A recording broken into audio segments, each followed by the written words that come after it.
মাসুদ কামাল সাহেবের কিছু কথা শুনে যান, মনোযোগ দিয়ে শুনবেন এবং ইসলাম কি এবং কত প্রকার সেটা জানুন। তাদের মতো করে ধর্ম পালন নিয়ে কিন্তু আরেক যন্ত্রণা বললাম শব্দের অন্য অর্থে আপনারা হয়তো অন্যভাবে নেবেন না। যন্ত্রণা বলছে এই কারণে যে আপনি চট করে কিন্তু বলতে পারবেন না যে তার ধর্মটা হচ্ছে না।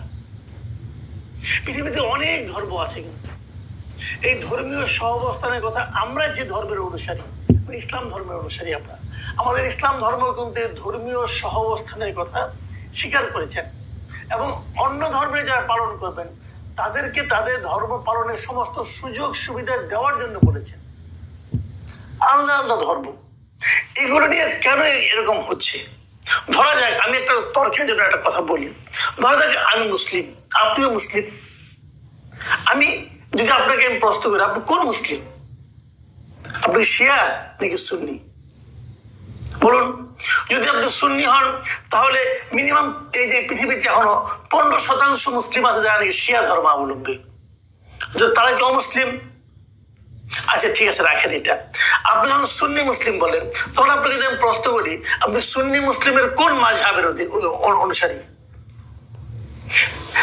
মাযহাব মানে মোটামুটি 4টা মাযহাব তো আছেই, আছে না? বলেন। যদি আপনি হানাফি মাযহাবের অনুসারী হন তাহলে হানাফির সংখ্যা কত?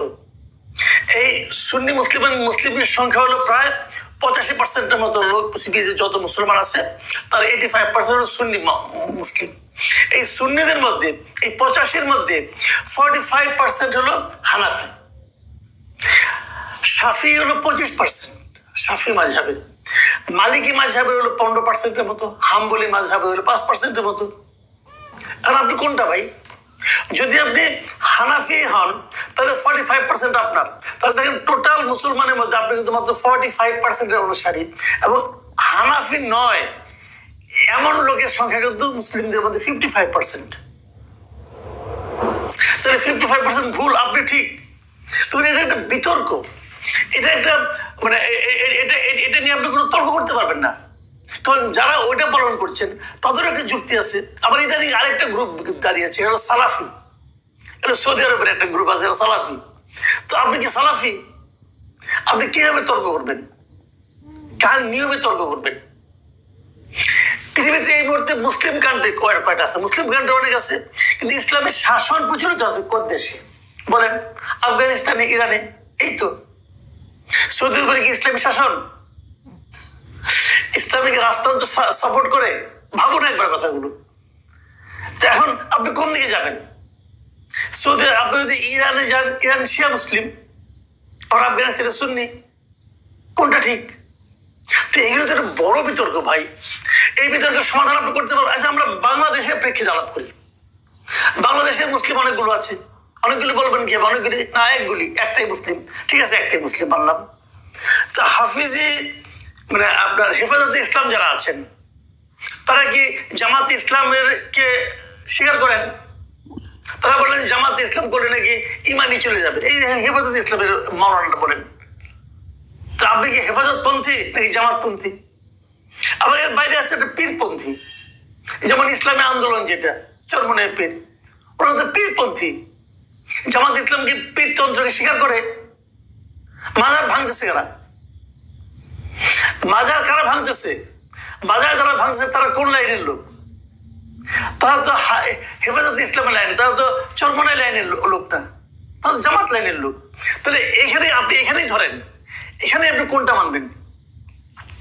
ইদানিং আরেকটা আমরা দেখতে পাচ্ছি, বিভিন্ন ইউটিউবে আপনি দেখবেন অনেক ইসলামী স্কলার বক্তৃতা করেন। অনেক নাম করা স্কলার আছে, যেমন আজহারি সাহেব একজন আছেন, খুব নাম করা এবং খুব ইংরেজি বাংলা আরবি মিলাই মিশিয়ে অনেক বক্তৃতা করেন, খুব জ্ঞানী লোক। তাহেরি সাহেব একজন আছেন, আবার এনায়েতুল্লাহ আব্বাসী নামে একজন আছেন। এখন আপনি কোনটা শুনবেন?